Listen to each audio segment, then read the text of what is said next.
Hello नमस्कार दोस्तों, आप सभी का अमरजीत स्टडी पॉइंट में स्वागत है। आज हम प्रस्तावना से संबंधित महत्वपूर्ण प्रश्नों के बारे में चर्चा करेंगे।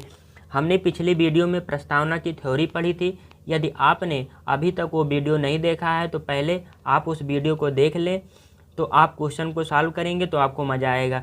स्टूडेंट सोचते हैं हम अधिक से अधिक क्वेश्चन सॉल्व करेंगे तो टॉपिक हमारा उतना ही मजबूत होगा, लेकिन ऐसा नहीं है। जब तक आप उस टॉपिक की थ्योरी अच्छे से नहीं पढ़ेंगे तब तक आप कितना भी क्वेश्चन सॉल्व कर लें, आपका वो टॉपिक अच्छे से तैयार नहीं हो सकता।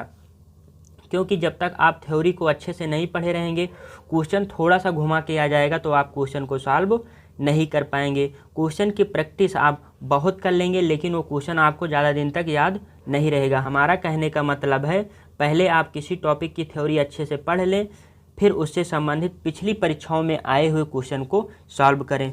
यदि आपने अभी तक चैनल को सब्सक्राइब न किया हो तो चैनल को सब्सक्राइब कर दे, जिससे आने वाले वीडियो के बारे में आपको नोटिफिकेशन प्राप्त हो जाए। पहला क्वेश्चन है, भारतीय प्रस्तावना को संविधान सभा द्वारा कब अंगीकृत किया गया था? ऑप्शन ए है 26 नवंबर 1949, ऑप्शन बी है 26 नवंबर 1950, ऑप्शन सी है 26 जनवरी 1949, ऑप्शन डी है 26 जनवरी 1950। तो इसका सही संविधान सभा द्वारा कब अंगीकृत किया गया था किसको? प्रस्तावना को। तो 26 नवंबर 1949 को संविधान सभा द्वारा प्रस्तावना को अंगीकृत किया गया था। अंगीकृत का मतलब होता है अपनाना। अंगीकृत का मतलब क्या होता है? अपनाना।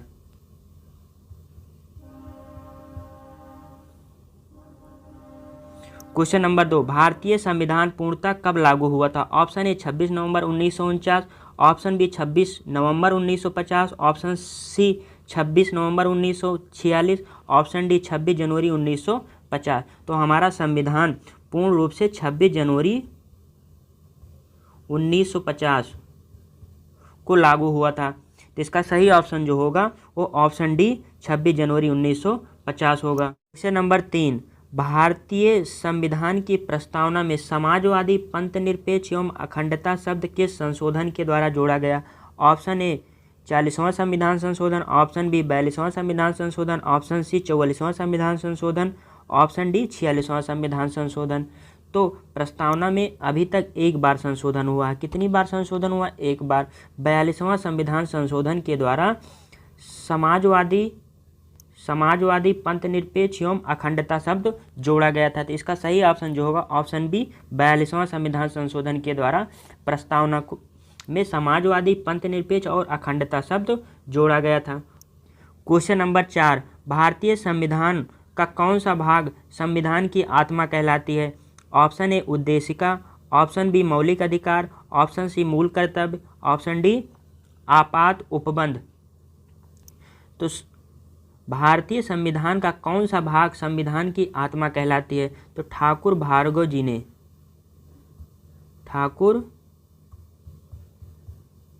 जी ने प्रस्तावना को या उद्देशिका को क्या कहा है? संविधान की आत्मा कहा है। तो इसका सही ऑप्शन जो होगा ऑप्शन ए उद्देशिका।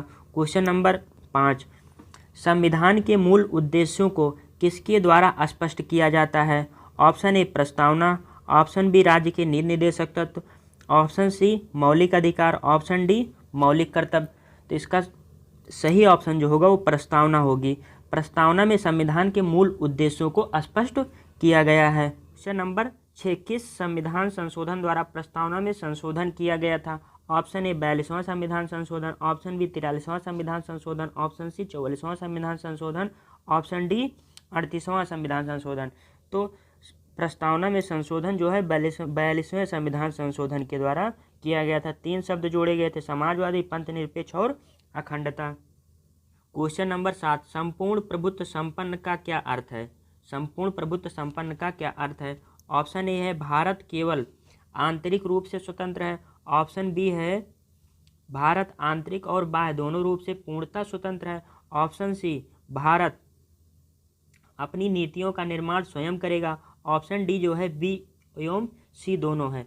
तो यहाँ पे संपूर्ण प्रस्तावना में संपूर्ण प्रभुत्व संपन्न का अर्थ है कि भारत अपने आंतरिक और बाह्य मामलों पर निर्णय लेने के लिए स्वतंत्र है। आंतरिक मामलों का मतलब होता है सामाजिक, आर्थिक और राजनीतिक। बाह्य मामलों में जैसे नीति निर्माण करना हो, संधि करना हो किसी देश के साथ समझौता करना हो, तो ये संपूर्ण प्रभुत्व संपन्न के अंतर्गत आता है।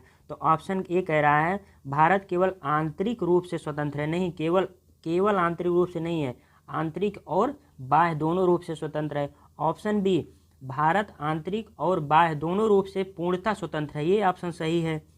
ऑप्शन सी, भारत अपनी नीतियों का निर्माण स्वयं करेगा, ये भी ऑप्शन सही है। ऑप्शन डी कह रहा है बी एवं सी दोनों है, तो इसका सही ऑप्शन जो होगा ऑप्शन डी, बी एवं सी। क्वेश्चन नंबर 8, लोकतंत्र का क्या अर्थ है? लोकतंत्र का क्या अर्थ है? ऑप्शन ए, राज्य की सर्वोच्च सत्ता राजा में निहित होना। ऑप्शन बी, राजा की सर्वोच्च सत्ता जनता में निहित होना। ऑप्शन सी, राज्य की सर्वोच्च सत्ता राष्ट्रपति में निहित होना। ऑप्शन डी, राज्य की सर्वोच्च सत्ता नौकरशाही में निहित होना। तो यहाँ लोकतंत्र का अर्थ होता है कि जनता सर्वोच्च है। लोकतंत्र का अर्थ है कि जनता सर्वोच्च है। तो ऑप्शन ए कह रहा है राज्य की सर्वोच्च सत्ता राजा में निहित होना, ये ऑप्शन जो है गलत है। राज्य की सर्वोच्च सत्ता जनता में निहित होना, ये ऑप्शन सही है।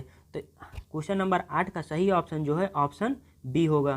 क्वेश्चन नंबर 9, 42वें संविधान संशोधन द्वारा प्रस्तावना में निम्नलिखित किन शब्दों को जोड़ा गया था? ऑप्शन ए है समाजवादी, गणतंत्रात्मक, धर्मनिरपेक्ष। ऑप्शन बी है समाजवादी, संप्रभुता संपन्न, गणराज्य। ऑप्शन सी है समाजवादी, संप्रभुता संपन्न, पंथनिरपेक्ष। ऑप्शन डी है समाजवादी, पंथनिरपेक्ष एवं अखंडता।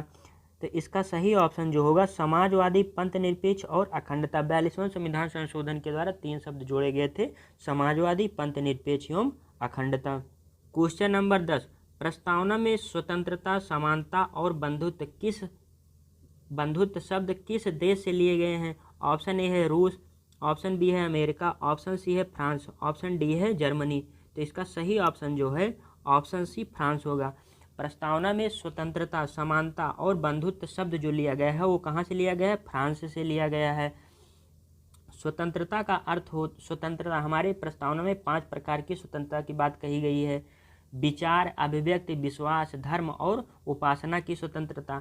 समानता, 2 प्रकार की समानता की बात कही गई है, प्रतिष्ठा की समानता और अवसर की समानता। बंधुत्व का मतलब होता है भाईचारा। और अमेरिका से प्रस्तावना को लिया गया है,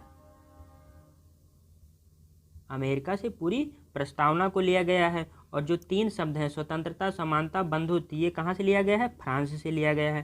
क्वेश्चन नंबर 11, उद्देश्य प्रस्ताव संविधान सभा में कब प्रस्तुत किया गया था?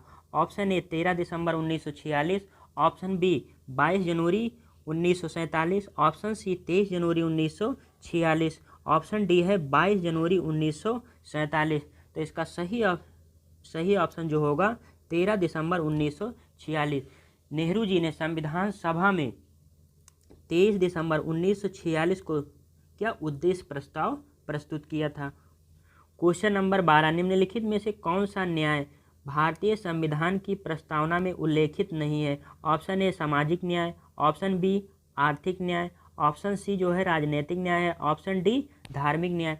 तो हमारी प्रस्तावना में 3 प्रकार के न्याय की बात कही गई है, सामाजिक न्याय, आर्थिक न्याय और राजनीतिक न्याय। तो इसका सही ऑप्शन जो होगा धार्मिक न्याय। हमारे प्रस्तावना में धार्मिक न्याय की बात नहीं कही गई है। नंबर 14, भारतीय संविधान की प्रस्तावना में निम्नलिखित में से किस स्वतंत्रता का वर्णन नहीं है?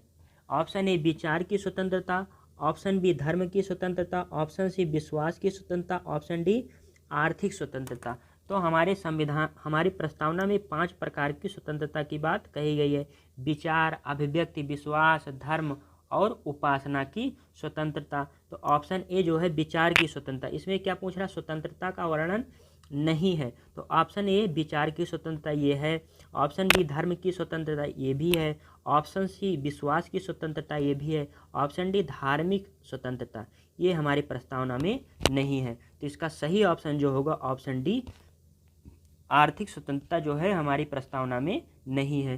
क्वेश्चन नंबर 15, निम्नलिखित में से भारत के संदर्भ में धर्मनिरपेक्ष शब्द का सही भाव व्यक्त करता है? ऑप्शन ए भारत में अनेक धर्म हैं, ऑप्शन बी भारतीयों को धार्मिक स्वतंत्रता प्राप्त है, ऑप्शन सी, धर्मानुपालन व्यक्ति की इच्छा पर निर्भर करता है।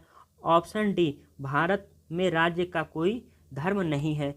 तो धर्मनिरपेक्षता का मतलब ये होता है कि राज्य का कोई राजकीय धर्म नहीं होगा। तो इसका सही ऑप्शन जो है ऑप्शन डी, भारत में राज्य का कोई धर्म नहीं है।